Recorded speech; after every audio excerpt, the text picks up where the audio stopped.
चलिए एक पल के लिए मान लेते हैं आप नॉर्थ कोरिया में हुए होते तो आपकी लाइफ कैसी होती। नमस्कार मित्रों, क्या आपने कभी सोचा है कि अगर दुनिया की सबसे खुली और आज़ाद देशों में से एक यानी भारत या किसी डेमोक्रेसी में पैदा होने के बजाय आप दुनिया के सबसे बंद और तानाशाही मुल्क नॉर्थ कोरिया में पैदा हुए होते तो आपकी लाइफ कैसी होती। शायद आप सोच रहे होंगे ठीक है, कपड़े थोड़े अलग पहनने पड़ते होंगे, फेस रहन सहन थोड़ा सा अलग होगा, लेकिन सच्चाई इससे कई गुना ज़्यादा भयानक है। आपको ये जानकर हैरानी होगी कि नॉर्थ कोरिया के लोगों की डेली लाइफ कैसे गुजरती है, नॉर्थ कोरिया में पैदा होने का मतलब क्या होता है और वहाँ आपकी पूरी लाइफ पर सरकार का कंट्रोल कैसे रहता है। ये सोचकर ही आपकी रूह कांप जाएगी। आपकी लाइफ का हर एक पल, हर एक फैसला, हर एक सांस, सब कुछ एक डिक्टेटर के हाथों में होगा। तो चलिए चलते हैं नॉर्थ कोरिया। नॉर्थ कोरिया में आप रात में पढ़ नहीं सकते, आप अपनी पसंद का टीवी भी नहीं देख सकते, क्योंकि सरकार को ये बिल्कुल भी मंजूर नहीं कि आप ऐसी कोई भी चीज़ देखें या जाने जिनसे आप में विद्रोह की भावना पैदा हो। आपके घर में टीवी तो होगा और उसमें चैनल्स भी होंगे, पर उसमें आप सिंचाई नहीं देख सकते, क्योंकि आप अभी नॉर्थ कोरिया में हैं और नॉर्थ कोरिया में गवर्नमेंट के अप्रूव से सिर्फ 4 चैनल ही टीवी पे दिखाए जाते हैं और उन 4 चैनल पर आप सिर्फ वो ही देखेंगे जो सरकार आपको दिखाना चाहती है। नॉर्थ कोरिया में पैदा होने का मतलब आपकी पूरी दुनिया वही जो सरकार आपको दिखाना चाहती है। आप वहाँ रील्स पे स्क्रॉल नहीं कर सकते, क्योंकि यूट्यूब, फेसबुक, इंस्टा और इसके अलावा जो भी सोशल मीडिया प्लेटफॉर्म है वो सब नॉर्थ कोरिया में बैन है। तो टाइम पास करना तो थोड़ा मुश्किल ही है। आप क्या पहनेंगे, आपके बाल कैसे होंगे, यहाँ तक कि आपको किस स्टाइल में बाल कटवाने हैं, ये सभी वहाँ की गवर्नमेंट तय करेगी। वहाँ केवल 28 हेयर स्टाइल है, जिसमें से 10 लड़कों के लिए और 18 लड़कियों के लिए। और अगर आपने इसके अलावा कोई और स्टाइल रखा जैसे कुछ ऐसा, तो फिर आप नॉर्थ कोरिया में ब्लू जींस नहीं पहन सकते, क्योंकि नॉर्थ कोरिया में यह माना जाता है कि ब्लू जींस पहनना यानी अमेरिका को बढ़ावा देना। मतलब ऐसी जींस पहनना तो शायद मना है। इस देश में हर एक चीज़ के पीछे एक पॉलिटिकल रीज़न होता है, यहाँ तक कि आपके पहनने के कपड़ों के पीछे भी। लेकिन अब बात करते हैं उस सबसे खतरनाक चीज़ की जो इस शासन को बाकी दुनिया से अलग करती है। यहाँ आपकी छोटी सी भूल की सजा कब मौत में तब्दील हो जाए कुछ पता नहीं।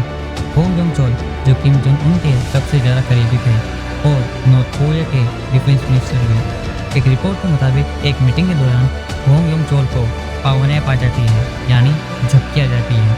और ऐसा माना गया कि होंग योंग चोल ने किम जोंग की बात को इग्नोर किया है। नॉर्थ कोरिया में किम जोंग की बात को इग्नोर करना यानी एक पॉलिटिकल क्राइम, और इसका नतीजा यह हुआ कि 100 लोगों के सामने एंटी एयरक्राफ्ट गन से होंग योंग चोल को उड़ा दिया गया। यह बताता है कि अगर आपने किम जोंग की बात को इग्नोर करने की कोशिश की तो आपको इग्नोर करने लायक नहीं छोड़ेगा। नॉर्थ कोरिया में आप कुछ ना करके भी क्राइम कर सकते हो। कैसे? देखो, अरे ये तो वैसा हो गया, कभी कुछ ना करके भी देखो, ईट 5 स्टार डू नथिंग। अरे हम कहते हाँ, आपके घर में आपके माता पिता, भाई बहन की फ़ोटो कहाँ लगानी है ये आप डिसाइड करेंगे, लेकिन आपके घर की दीवार पर सबसे ऊपर नॉर्थ कोरिया के नेताओं की फ़ोटो लगी होनी चाहिए। और अगर ऐसा नहीं किया तो सीधा जेल। चलो मान लो लगा भी ली, तो भी अगर उन पर डस्ट लग गई या फोटो सीधी नहीं हुई, थोड़ी भी डिलीट हुई, या मानो आपके घर में आग लग गई हो या बाढ़ आ गई हो और आपने अपनों को बचाने के चक्कर में दीवार पर लगी नेताओं की फ़ोटो को, जो कि एक नॉन लिविंग थिंग है, उन्हें नहीं बचाया, तो आपको पनिशमेंट दी जाएगी। यह दिखाता है कि आपकी व्यक्तिगत सुरक्षा से ज़्यादा मूर्ति पूजा नॉर्थ कोरिया में ज़रूरी है। दिसंबर के महीने में आप हंस नहीं सकते, क्योंकि इस महीने में किम जोंग के पिता की मौत हुई थी और इसे शोक का महीना माना जाता है। अगर आप दिसंबर के महीने में हंसते हुए पाए गए या खुश दिख गए तो आपको नॉर्थ कोरिया की गवर्नमेंट सीधा स्वर्ग दर्शन कराएगी, वो भी एकदम फ्री ऑफ कॉस्ट। तुम्हारे पास राइट टू वोट तो होगा, पर वोट सिर्फ एक ही पॉलिटिकल पार्टी को दे सकते हो, क्योंकि नॉर्थ कोरिया में सिर्फ एक ही पार्टी है। और अगर वोट नहीं दिया या पार्टी के अगेंस्ट में कुछ भी बोला तो फिर। लेकिन अब आता है सबसे dangerous rule, guilt by association. इसका मतलब सिंपल है, अगर तुम्हारे दादा या पिता ने कोई क्राइम किया है तो उसकी सजा तुम्हें भी मिलेगी। एक जनरेशन नहीं बल्कि 3 पीढ़ियों को सजा दी जाती है। शिन डोंग क्योक की कहानी इसका सबसे बड़ा सबूत है। शिन एक ऐसा लड़का था जो जेल में ही बड़ा हुआ। उसने कोई क्राइम नहीं किया था, पर उसके फोरफादर्स यानी पूर्वजों ने किया था, इसलिए गवर्नमेंट के लिए शिन भी एक क्रिमिनल ही था। शिन जेल में ही बड़ा हुआ, उसे इतना कम खाना मिलता था कि वो मोमोज, बर्गर और पिज़्ज़ा के बारे में सोच नहीं पा रहा था। भूख इतनी थी कि उसने घास और चूहे तक खाना शुरू कर दी। शिन एक दिन अपनी माँ और भाई को जेल से भागने की प्लानिंग करते हुए सुन लेता है।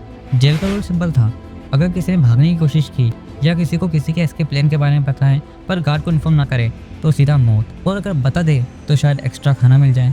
भूख को समझ की कमी की वजह से शिन गार्ड को सब कुछ बता देता है। उसके बाद उसकी माँ और भाई को उसके सामने मार दिया जाता है। बाद में शिन किसी तरह जेल से भाग निकलता है और अपनी पूरी कहानी एस्केप फ्रॉम कैंप 14 बुक में लिखता है। तो अगली बार जब आप कहें कि मेरे देश में कुछ नहीं बदल सकता, तो एक पल के लिए उन लोगों के बारे में सोचिएगा जिन्हें हंसने के लिए भी कैलेंडर देखना पड़ता है। शायद तुम्हारा देश परफेक्ट नहीं है पर इतना खौफनाक भी नहीं। तो चलो वापस अपने देश में आ जाओ और अपने प्यारे देश का नाम कमेंट करो जल्दी। और हाँ, ऐसी और वीडियोस के लिए सब्सक्राइब करके जाना। जय हिंद।